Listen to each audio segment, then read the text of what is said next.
happy journey. Ooh, every time I say that, I think of you, Marianne Lewis. Thank you, Marianne Lewis, for giving me that opening. That's my dear friend, Marianne Lewis, who is the director of the Ministry of Arts at Agape. And I kind of stole that from her. Thank you, Marianne.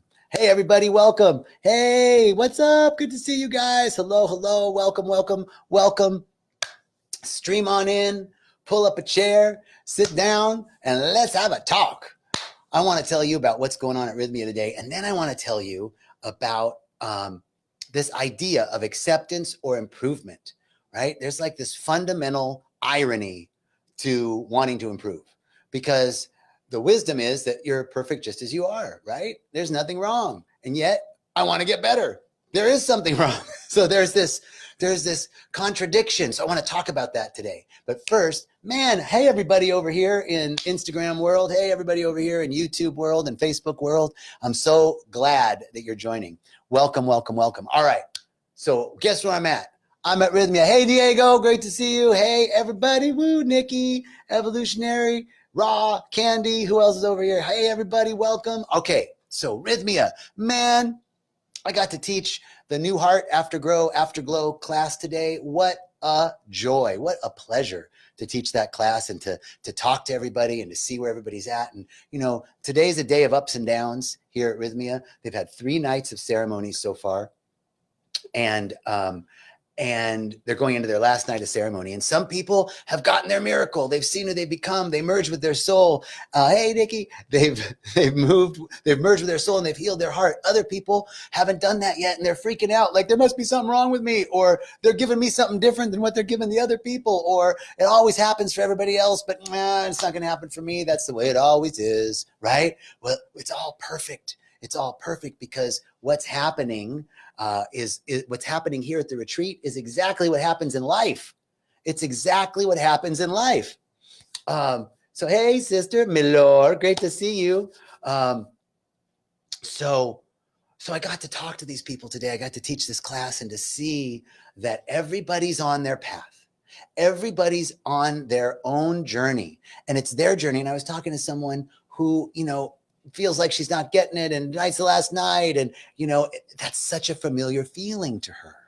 It's just absolutely. And we talked about, you know what, this is your journey. This is life just as it is. This is going to lead into our conversation about acceptance. But in terms of Rhythmia, what happens here every week is that people are going up and down, but it's always a singular trajectory to healing, a singular trajectory to Nikki says, I remember Wednesday night. It was more than I can handle, but you made it through, Nikki. Right on. It's always, always, always tending towards healing, tending towards wholeness, tending towards the realization of oneness and forgiveness, forgiving it all, forgiving ourselves.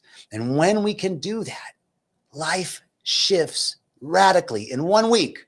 In 1 week, 97.55% of our guests report a life-changing miracle, and 6 months later, it's still working. 6 months later, they say, this was the week that changed their lives. It's amazing. This place is amazing. I'm so grateful. And out of the 5.5 years, almost 6 years that I've been here, I've learned some very crucial things about myself and about life in general. What a ride this has been. And so I want to talk to you today about the topic, acceptance versus improvement, right? Because we all want to improve. We all want to get better. And that fundamental improvement, that desire to improve, that desire to get better is a beautiful evolutionary impulse. But fundamentally underneath what it's saying is, I'm not okay right now.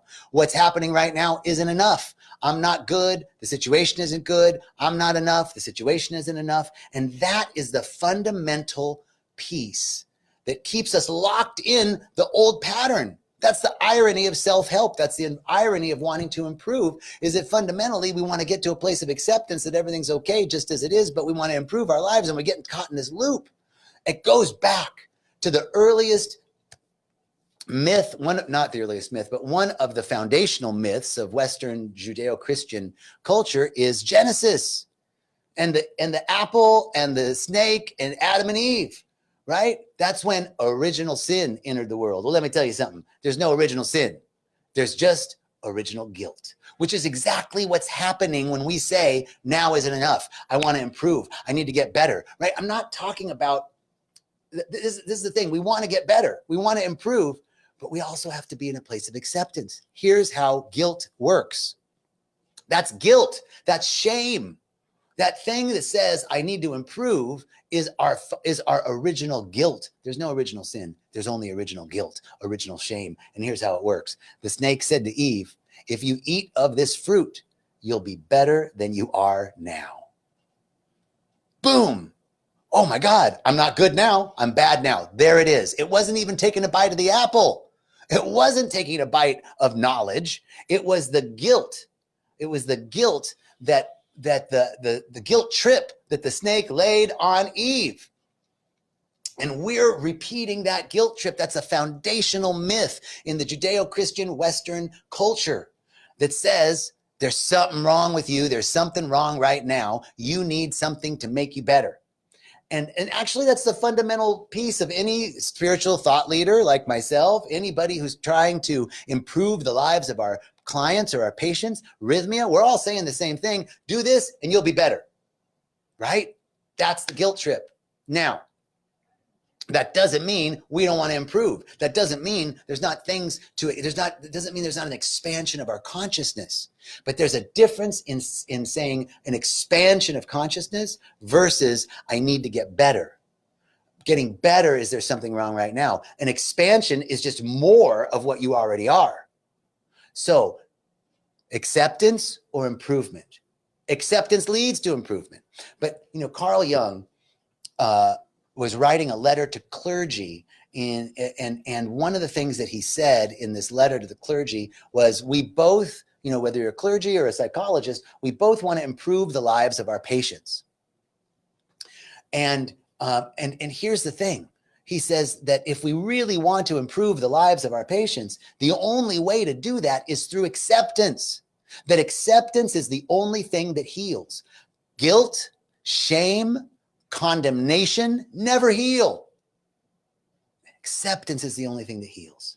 So here's the irony of that. Well, I've got things that I want to improve about myself. If I accept them, that means I'm saying that it's okay, that I'm actually like giving up or giving in. Like, okay, well, I guess I just have to accept that this is the way it is. Life sucks. I just got to accept that. No. Remember, we're talking about an expansion of consciousness. There's an old Buddhist saying that says we're all struggling to become more of what we already are. We're all struggling to become more of what we already are. How does that work? How do I become more of what I already am? I become more of what I already am by becoming less of what I'm not.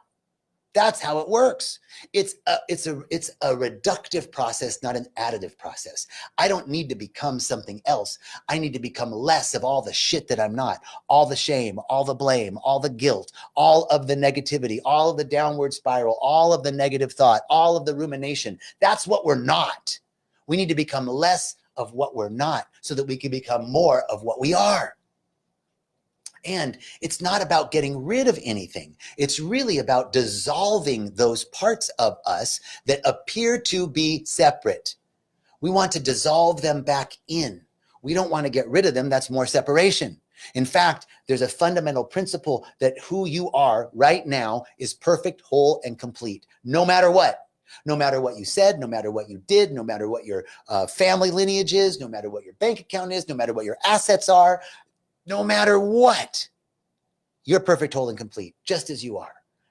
And how does that work? Well, no, there's so many things wrong with me, John. There's so many things. There's health issues, there's relationship issues, there's monetary issues. Yes, all of that. And you're perfect, whole, and complete no matter what. What does that mean? It means that essentially at the center of your being, at the center of my being, is something perfect. Otherwise, nothing could exist. How does that work?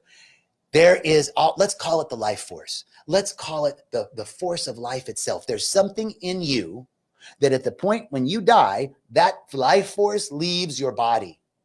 That life force, that impulse to live, that thing that's in every living being, that's in you and in me, is life itself. We can call it God. We can call it divine intelligence. We can call it Mother Ayahuasca. We can call it love, beauty, intelligence. We can call it the presence. We can call it the universe. Whatever you call it, it's a force of life, and it's in everything. It's in, through, and as everything. That is a divine idea planted within us before we were born. That is what's perfect, whole, and complete, no matter what. That is always in you. And if that wasn't there, then ayahuasca or prayer or psychology or medicine couldn't do anything. Why? Because none of those things can create life. Only life creates more life. And you are alive.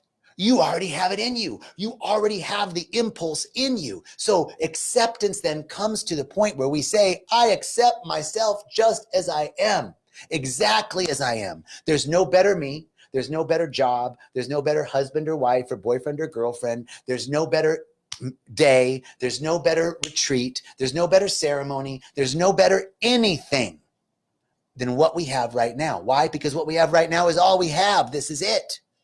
Now, that might seem like giving up. That might seem like you're throwing your hands up. Well, I guess just that's the way it is. Life sucks. And so, then you die.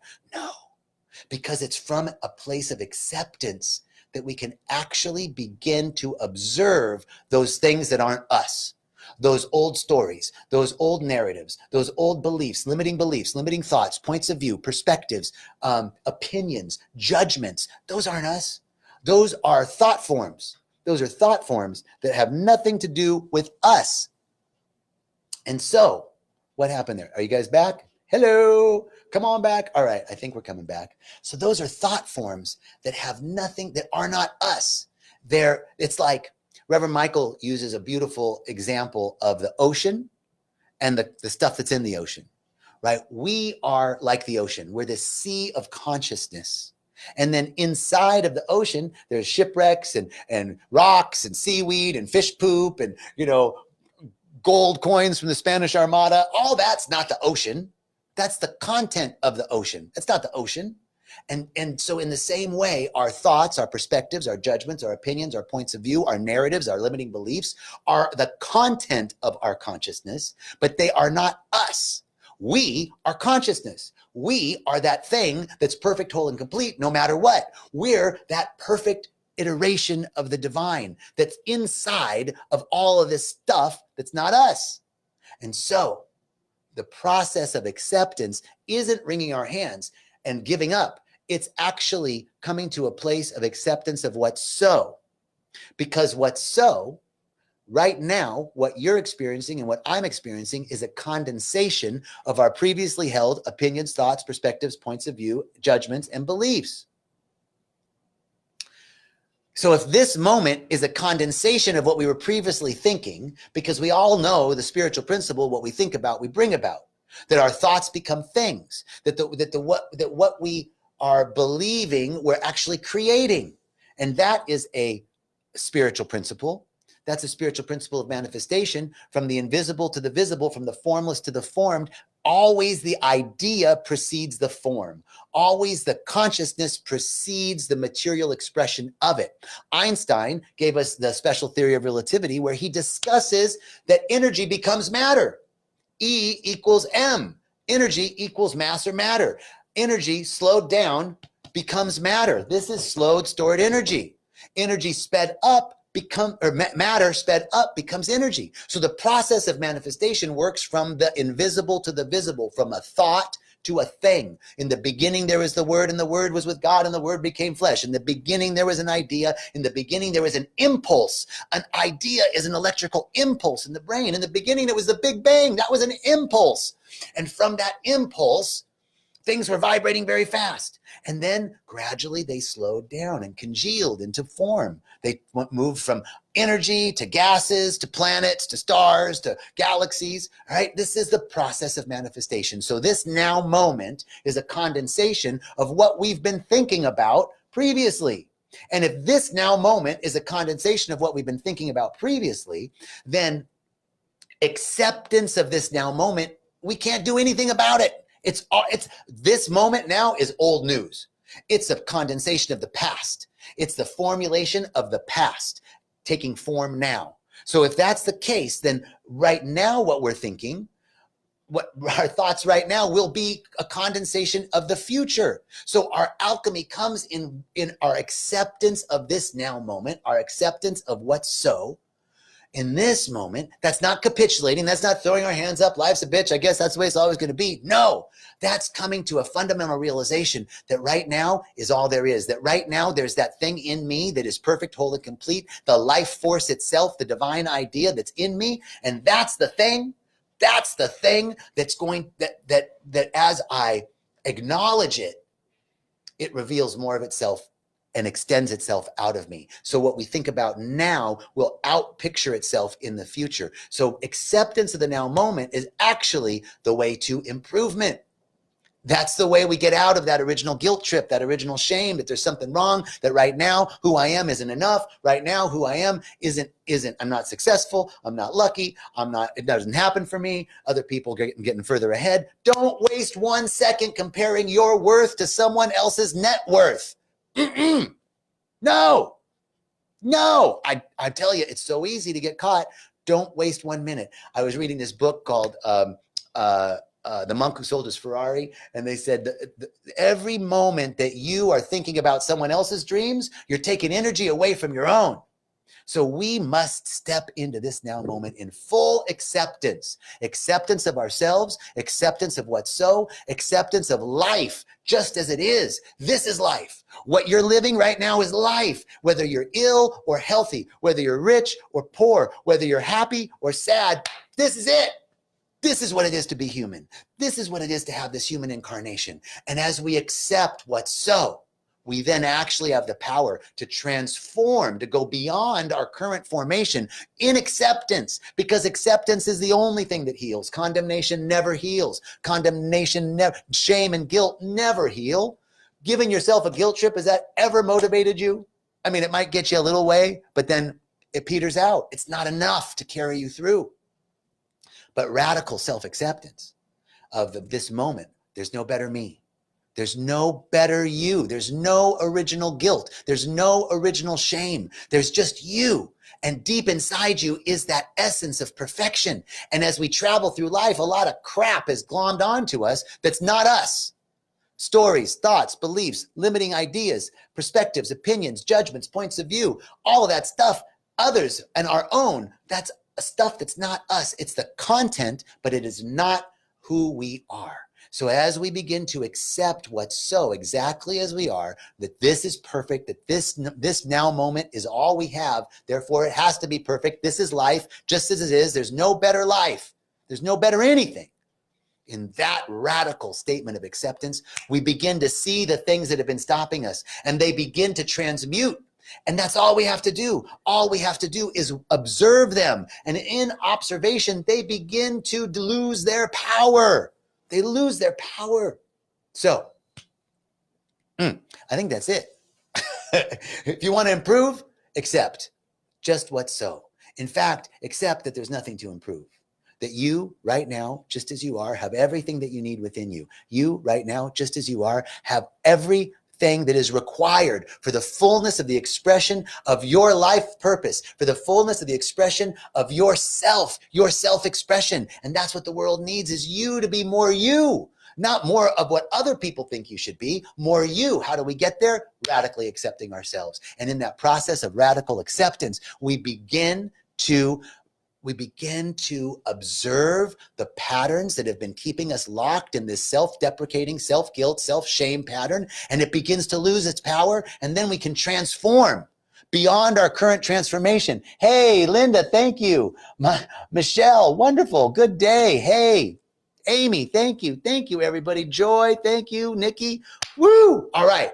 So we're just standing in this moment with such gratitude for this energy that's moving through me, such gratitude for this beautiful technology that helps us to connect with each other, grateful for this beautiful place, grateful to be alive, grateful for our lives just as they are, just as they are. There's nothing wrong. I'm grateful for it just as it is. This is life. I'm grateful for life, everything that fits my picture and everything that doesn't, because this is what it is to be human. I'm grateful for this incarnation. I'm grateful to be alive at all. And in this gratitude, I recognize that there's only one power. There's not two. There's one source, one life, one love, one beauty, one joy, one creativity, one excellence. That is the excellence of the presence of intelligence and beauty and joy. And I am one with it, and you are one with it. We can't be separate from that from which we emerged. We extended. We're an extension of that divine intelligence. We're not separate from it. It expanded its consciousness and outpictured as this material world and as you and me. And so we're an extension of that one. We can never be separate. And from this place of unified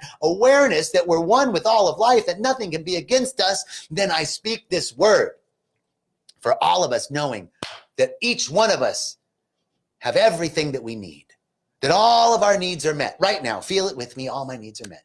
All my needs are met right now. I have everything that I need.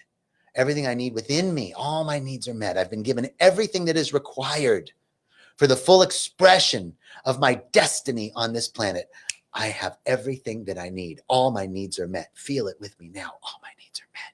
I don't need anything right this second. Right this second, I'm okay. And when we build moment by moment this consciousness of all needs met, more of our needs are met.